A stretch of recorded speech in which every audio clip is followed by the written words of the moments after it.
राज्याचे उपमुख्यमंत्री अजित पवार प्रशासकीय व्यवस्थेवर पकड ठेवणारे नेते होते.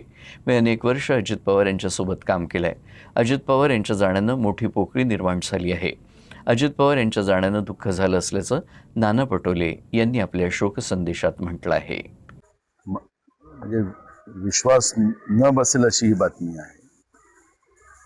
पण जे काही आलेलं आहे ते सत्य आपल्या माध्यमाच्या माध्यमातून आम्हाला कळलेलं आहे.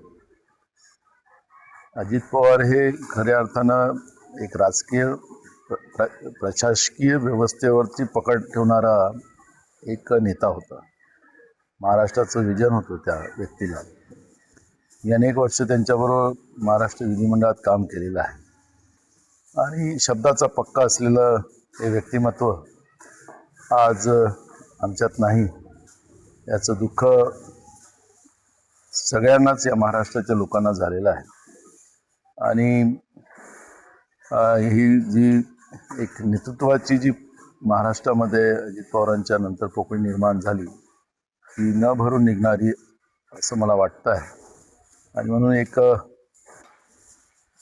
महाराष्ट्राबद्दलचं वैचारिक आणि विकासक नेतृत्व आज आमच्यापासून हरपलं, त्याचं दुःख संपूर्ण महाराष्ट्राला आहे.